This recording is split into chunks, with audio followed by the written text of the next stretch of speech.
నమస్కారం V7 city news కు స్వాగతం. ఇక వార్తల్లోని వివరాలు. తిరుపతి జిల్లా కలెక్టర్ పసుపు చొక్కా వేసుకొని చంద్రబాబు కోసం పనిచేస్తున్నారని, ఇది మంచి పద్ధతి కాదని కేంద్ర మాజీ మంత్రి డాక్టర్ చింతామోహన్ హితవు పలికారు. తిరుపతి మున్సిపల్ కార్పొరేషన్ కార్యాలయం ఎదుట కాంగ్రెస్ పార్టీ ఆధ్వర్యంలో నిరసనకు దిగారు. 292 కోట్ల రూపాయలతో 7,008 ఇళ్లను కాంగ్రెస్ పార్టీ హయాంలో నిర్మించామని, వాటిని నిరుపేదలకు అందజేయాలని కోరుతూ కేంద్ర మాజీ మంత్రి చింతామోహన్ ఆధ్వర్యంలో నిరసనకు దిగారు. కూటమి నాయకుల పాపాలు మితిమీరిపోయాయని, వాటిని ప్రక్షాళన చేసుకోవడం కోసం ప్రయాగ్రాజ్కి వెళ్తున్నారని వ్యంగ్యంగా అన్నారు. అధికారులు పనితీరు బాగోలేదని విమర్శించారు. స్విమ్స్ ఆసుపత్రికి గుండె జబ్బుతో పేద ప్రజలు వెళితే వారి నుంచి డబ్బులు వసూలు చేయడం ఏంటని ప్రశ్నించారు. కాంగ్రెస్ పార్టీ అధికారంలో ఉన్నప్పుడు 292 కోట్ల రూపాయలు ఇచ్చాం. 7,008 మంది మహిళలకు, నిరుపేద మహిళలకు, ఒక్కొక్క నిరుపేద మహిళకు 4 లక్షల రూపాయలు ఇవ్వడం జరిగింది. ఎందుకు? 2 బెడ్రూముల ఇళ్ళు కట్టించేదానికి. ఆ రోజు మంత్రి, కేంద్రంలో మంత్రి జైరాం రమేష్ కూడా పునాది రాయి వేయడం జరిగింది. మన్మోహన్ సింగ్ చేతుల మీదగానే, ప్రధానమంత్రి చేతుల మీదగానే 292 కోట్ల రూపాయలు ప్రభుత్వానికి ఫిబ్రవరి 2014లో ఇవ్వడం జరిగింది. ఈ డబ్బు ఎక్కడ పోయింది? ఎవరు తీసుకున్నారు? దేనికి ఉపయోగించారు? మీరు పుణ్యక్షేత్రంలో పేదవాళ్లకు, నిరుపేద మహిళలకు ఇచ్చిన డబ్బుని మీరు ఎక్కడ పంపించారు? ఎందుకు ఆపేశారు? ఇది పెద్ద పాపం. చంద్రబాబు నాయుడు గారు నిన్న పెళ్లికి వచ్చారు, చిన్న బిడ్డను ఎత్తుకొని అందరికీ చూపించిపోయారు. దానివల్ల ప్రయోజనం లేదు. చిన్న బిడ్డల తల్లులు ఉన్నారు, 7,008 మంది నిరుపేదలు. వాళ్ళ ఇళ్ళు వెంటనే శాంక్షన్ చేయి. వాళ్ళకి ఇచ్చినటువంటి 4 లక్షల రూపాయలు వెంటనే ఇప్పుడు 6 లక్షలు చేశారు కేంద్రం.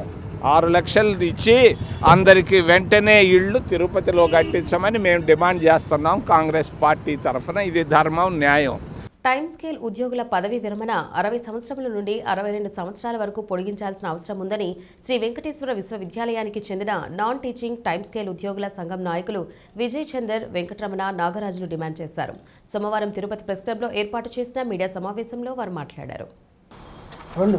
మా పిల్లలు ఉన్నత విద్యను అభ్యసించి స్థాయిలోనూ మరియు వివాహ వయసులో ఉన్నందువలన మాకు ఈ పరిస్థితిలో 2 సంవత్సరాల వయో పరిమితి పెంపి ఆర్థికంగా ఆదుకోవాలని కోరుకుంటున్నాం. కావున వెంటనే జీవో నెంబర్ 10 14/2/2024 తేదీన మా టైమ్ స్కేల్ ఉద్యోగస్తులందరికీ వర్తింపజేయాలని కోరుకుంటున్నాం. మేము ఎస్వి యూనివర్సిటీలో పనిచేస్తున్న టైమ్ స్కేల్ ఉద్యోగస్తులము 24/6/2024లో తేదీన పై సంస్థల మీద గౌరవనీయులైన ఉన్నత విద్యాశాఖ మంత్రులు శ్రీ నారా లోకేష్ గారిని కలిసి వినతి పత్రం సమర్పించడం జరిగినది. దాని తగిన ఫోటో కూడా పొందుపరుస్తున్నాము. ఈ విధంగా ఆంధ్రప్రదేశ్ విశ్వవిద్యాలయ సంఘం తరఫున కూడా వినతి పత్రం సమర్పించడం జరిగింది. విభిన్న ప్రతిభావంతునికి బ్యాటరీ కమ్ ఎలక్ట్రికల్ వీల్చైర్ను పంపిణీ చేసి సద్వినియోగం చేసుకోవాలని జిల్లా కలెక్టర్ వెంకటేశ్వర్ సూచించారు. సోమవారం ప్రజా సమస్యల పరిష్కార వేదిక జిల్లా కలెక్టరేట్ నందు వలమల వెంకటేశ్వర్, కొండల్లో ఆదవరం గ్రామం, కేవీబీపురం మండలం, సత్యవేడు నియోజకవర్గ వాస్తవ్యుడైన విభిన్న ప్రతిభావంతునికి అధునాతన వీల్చైర్ను కలెక్టర్ అందజేశారు. తాను విభిన్న ప్రతిభావంతుడని, తనకు వీల్చైర్ సాయం చేయమని ముఖ్యమంత్రి పర్యటనలో కోరిన నేపథ్యంలో సీఎం ఆదేశాల మేరకు జిల్లా కలెక్టర్, సహాయ సంచాలకులు, విభిన్న ప్రతిభావంతుల సంక్షేమ శాఖ వారి ద్వారా చెన్నై నుండి సుమారు 60,000 రూపాయల విలువ గల అత్యాధునిక బ్యాటరీ కమ్ వీల్చైర్ను తెప్పించి నేడు సదరు విభిన్న ప్రతిభావంతునికి అందజేసి సద్వినియోగం చేసుకోవాలని సూచించారు. సదరు వ్యక్తి తన అమితమైన సంతోషాన్ని వ్యక్తం చేస్తూ తన కండగా నిలిచిన ముఖ్యమంత్రి చంద్రబాబు నాయుడుకు, జిల్లా కలెక్టర్కు మనస్ఫూర్తిగా ధన్యవాదాలు తెలిపారు. శ్రీకాళహస్తీశ్వరుని సన్నిధిలో నిర్వహిస్తున్న శివరాత్రి బ్రహ్మోత్సవాల ఊరేగింపులో ఈ ఏడాది అలంకారాలకు అధిక ప్రాధాన్యత ఇస్తున్నట్లు తెలుస్తోంది. స్వామి అమ్మవార్ల అలంకరణను తిలకించిన భక్తులు మంత్రముగ్ధులవుతున్నారు.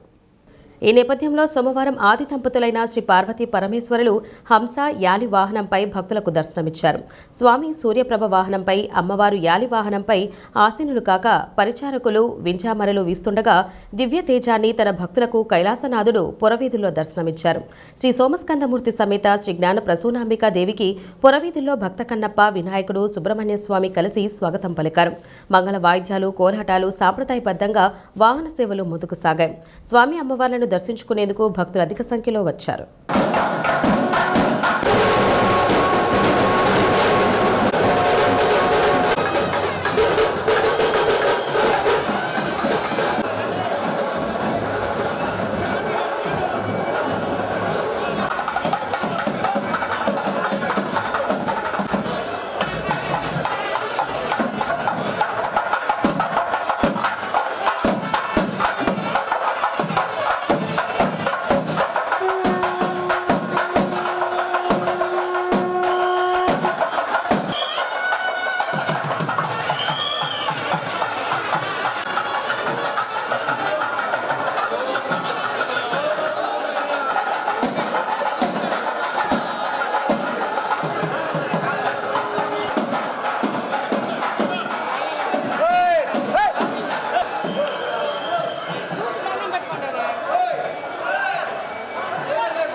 తిరుపతి శ్రీ కపిలేశ్వర స్వామివారి బ్రహ్మోత్సవాల్లో 6వ రోజైన సోమవారం ఉదయం 7 గంటలకు శ్రీ సోమస్కందమూర్తి వ్యాఘ్ర వాహనంపై భక్తులను అనుగ్రహించారు.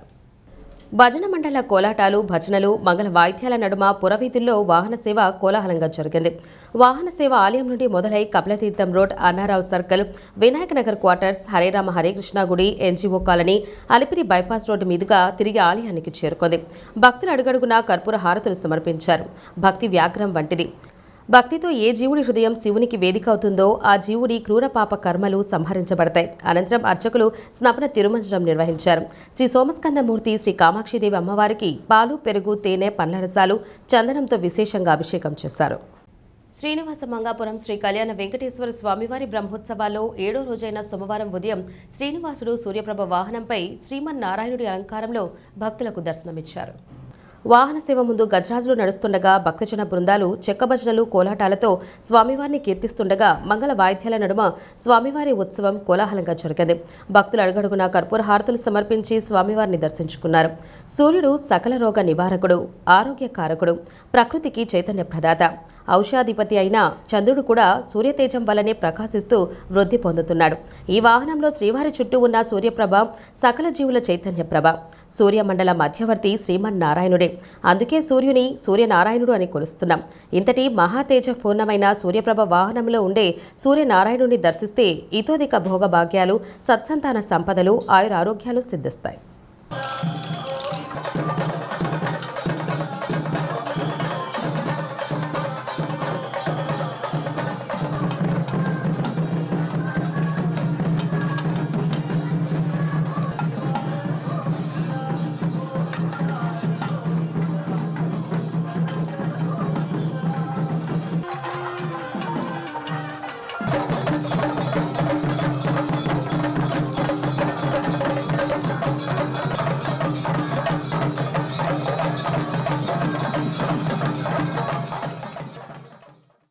సాక్షాత్తు శ్రీ వెంకటేశ్వర స్వామి కొలువైన తిరుపతి నగరం 895వ ఆవిర్భావ దినోత్సవ వేడుకలు తిరుపతిలో ఘనంగా నిర్వహించారు. ఇటీవల తిరుపతి గ్రామదేవత తాతయ్యగుంట గంగమ్మ ఆలయ పునర్నిర్మాణంలో భాగంగా లభ్యమైన శాసనాలు పరిశీలన చేసి చరిత్రకారులు 900 సంవత్సరాల ముందే తిరుపతి నగరం ఆవిర్భవించిందని అధికారికంగా వెల్లడించారు. గత 2 సంవత్సరాలుగా ఫిబ్రవరి 24 తిరుపతి ఆవిర్భావ దినోత్సవంగా వేడుకలు నిర్వహిస్తున్నారు. ఈరోజు మన తిరుపతి పుణ్యక్షేత్రం పుట్టినరోజు, 895వ పుట్టినరోజు. ఈరోజు కళాకారులు వివిధ వేషధారణలతో, అలాగే నగర ప్రజలు, మామూలుగా మేము శనివారం నగర సంకీర్తన మండలి సభ్యులు అందరూ కలిసి ఈరోజు ఉదయమే వివిధ వేషధారణలతో మన గోవిందరాజస్వామి మాడా వీధుల్లో ఈరోజు నగర సంకీర్తన చేస్తూ తిరుపతి పుణ్యక్షేత్రం 895వ పుట్టినరోజు వేడుకలను మేము ఘనంగా జరుపుకుంటున్నాము. మనం తిరుపతిలో పుట్టడమే మనకు మహాద్భాగ్యం. ఇక్కడ నివసించడం, ఈ పవిత్ర పుణ్యక్షేత్రంలో మనం నివసించడం, మన బిడ్డలంతా చదువుకోవడం, కలియుగ వెంకటేశ్వర స్వామిని దర్శించుకోవడం, చాలా పవిత్రమైన తిరుపతి పుణ్యక్షేత్రంలో మనం ఉన్నాము. ఈరోజు పుట్టినరోజు జరుపుకొని మనం అందరూ సుఖ సంతోషాలతో జీవించాలని, మన కలియుగ వెంకటేశ్వర స్వామి దివ్య ఆశీస్సులతో మన సుఖ సంతోషాలతో ఉండాలని ఈ 895వ పుట్టినరోజు తిరుపతి ప్రజలకందరికీ శుభాకాంక్షలు తెలియజేస్తూ ఓం నమో వెంకటేశ్వరాయ. ప్రపంచ ప్రఖ్యాత ఆధ్యాత్మిక గురువులు శ్రీ శ్రీ శ్రీ ఆత్మానందమయ్యి అమ్మ ఆధ్వర్యంలో మహాశివరాత్రి సందర్భంగా ఈ నెల 26, 27 2 రోజుల పాటు శ్రీ వెంకటేశ్వర యూనివర్సిటీ తారక రామారావు స్టేడియంలో జరగనున్న సుగమ్న క్రియ మహాధ్యాన కార్యక్రమాన్ని విజయవంతం చేయాలని దివ్య బాబాజీ సుగమ్న క్రియ యోగా ఫౌండేషన్ ప్రతినిధుల బృందం సభ్యులు శృతికీర్తి, శరత్, లావణ్య, శిరీష, అంజలి, మోహిత్ పిలుపునిచ్చారు. తిరుపతిలో ప్రైవేట్ హోటల్లో సోమవారం ఏర్పాటు చేసిన విలేకరుల సమావేశంలో శృతికీర్తి, శిరీష మాట్లాడారు. మీడియా వారందరికీ నమస్కారం అండి. మేము దివ్య బాబాజీ సుషుమ్న క్రియా యోగా ఫౌండేషన్ పక్షాన మహాశివరాత్రి సందర్భంగా ఫిబ్రవరి 26వ తేదీన సాయంత్రం 6 గంటల నుంచి ప్రారంభమవుతున్న సుషుమ్న క్రియా మహాధ్యానం కార్యక్రమానికి మీకు అందరికీ ప్రత్యేకమైన ఆహ్వానాన్ని పలుకుతున్నాం. ముందుగా నేను ఇక్కడ ఈ సమావేశంలో సభ్యులైనటువంటి వారందరినీ కూడా పరిచయం చేస్తాను. శరత్ గారండి, వారు వృత్తిరీత్యా బ్యాంకర్. అలాగే లావణ్య గారు మా సంస్థలో సేవా భాగస్వాములుగా ఉన్నారు. అలాగే శిరీష గారు దాదాపుగా 15 సంవత్సరాలు అమెరికాలో ఒక సాఫ్ట్వేర్ ప్రొఫెషనల్గా వర్క్ చేసి తిరిగి భారతదేశానికి వచ్చి సుషుమ్న క్రియాయోగ పరివ్యాప్తి కోసం పూజ్య గురువులు శ్రీ శ్రీ శ్రీ ఆత్మానందమయ్య అమ్మగారి మార్గంలో నడుస్తూ సుషుమ్న క్రియాయోగ పరివ్యాప్తి కోసం కృషి చేస్తున్నారు. శిరీష రుద్రరాజు గారు వారు విశాఖపట్నం నుంచి వచ్చారు. శరత్ గారు బెంగళూరు, అలాగే లావణ్య గారు చెన్నై. అలాగే నా పేరు డాక్టర్ శృతకీర్తి అండి. వృత్తిరీత్యా నేను ఒక సైకాలజిస్ట్. నేను విజయవాడ నుంచి వచ్చాను. అలాగే అనిల గారు తిరుపతి వాస్తవ్యులు, వారు ఇక్కడే వర్క్ చేస్తున్నారండి. వారు కూడా మా సంస్థ తరఫున సేవలో ఉన్నారు. అలాగే మోహిత్ గారు, వారు వృత్తిరీత్యా సాఫ్ట్వేర్ ప్రొఫెషనల్, వారు కూడా బెంగళూరు నుంచి వచ్చారు. ఇలాగా అంటే భారతదేశంలో ఉన్నటువంటి వివిధ రాష్ట్రాల నుంచి అలాగే ప్రపంచ దేశాల్లో కూడా మా సంస్థకి సంబంధించినటువంటి వాలంటీర్స్ ఉన్నారు. ముఖ్యంగా ఏంటంటేనండి, విశ్వగురువులు శ్రీ శ్రీ శ్రీ ఆత్మానందమయ్య అమ్మగారు దాదాపు 10 సంవత్సరాల తర్వాత తిరుపతి కేంద్రంగా సుషుమ్న క్రియాయోగ ధ్యాన కార్యక్రమాన్ని ఇక్కడ ఏర్పాటు చేయటం, అది కూడా మహాశివరాత్రి సందర్భంగా ఈ అద్భుతమైన కార్యక్రమాన్ని అందరికీ ఉచితంగా అందించడం కోసం అమ్మగారే స్వయంగా రావటం అనేది చాలా ప్రత్యేకం. ఎస్వి యూనివర్సిటీ సంయుక్త నిర్వహణలో ఈ కార్యక్రమాన్ని చేస్తున్నాం. మనందరికీ తెలుసండి, మహాశివరాత్రి రోజున సాక్షాత్తు శివస్వామి వారు ఒక మహాలింగంగా, ఒక మహాజ్యోతి స్వరూపంగా ఆవిర్భవించారు. అది మాత్రమే కాదు, మనకి శివపురాణంలో ఏం చెప్తారంటే, క్షీరసాగర మథనం జరుగుతున్నటువంటి సమయంలో భయంకరమైన హాలాహలం అనేది ఆవిర్భవించింది. ఆ భయంకరమైన హాలాహలాన్ని నుంచి ప్రాణికోటినంతటినీ కూడా రక్షించటానికి సాక్షాత్తు శివస్వామి వారు ఆ హాలాహలాన్ని స్వీకరించారండి. జిల్లాలో బర్డ్ ఫ్లూ వ్యాధి లేదని ప్రజలందరూ చికెన్ మరియు కోడిగుడ్లను నిరభ్యంతరంగా తినవచ్చని జిల్లా కలెక్టర్ వెంకటేశ్వర్ పేర్కొన్నారు. సోమవారం స్థానిక జిల్లా సచివాలయంలో పశుసంవర్ధక శాఖ అధికారి డిఆర్ఓ నరసింహులు తదితరులతో కలిసి జిల్లాలో బర్డ్ ఫ్లూ వ్యాధిపై వస్తున్న అపోహలపై సమీక్షించారు. ఈ సందర్భంగా జిల్లా కలెక్టర్ మాట్లాడుతూ, జిల్లాలో బర్డ్ ఫ్లూ వ్యాధి లేదని ప్రజలందరూ చికెన్, కోడిగుడ్లను నిరభ్యంతరంగా తినవచ్చునని ప్రజలకు సూచించారు. మన మండలాల్లో గానీ మన జిల్లాలో గానీ బర్డ్ ఫ్లూ లేదని అన్నారు.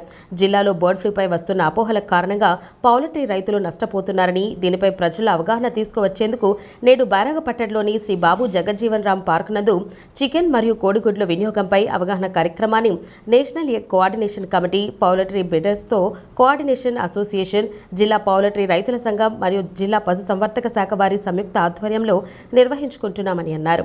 పశుసంవర్ధక శాఖ అధికారి రవికుమార్ మాట్లాడుతూ, రాష్ట్రంలో పశ్చిమ గోదావరి జిల్లాలో బర్డ్ ఫ్లూ రావడంతో అక్కడ జిల్లాలోని ప్రజలు చికెన్ మరియు కోడిగుడ్లు తినడానికి భయపడడం జరిగిందని, మన జిల్లాలో ఎటువంటి బర్డ్ ఫ్లూ లేదని నేడు సోమవారం ప్రజల్లో దీనిపై అవగాహన పెంచేందుకు బారాగపట్టణంలోని జగజ్జీవన్ రామ్ పార్క్ నందు చికెన్ అండ్ ఎగ్ మేళా ఏర్పాటు చేసినట్లు తెలిపారు.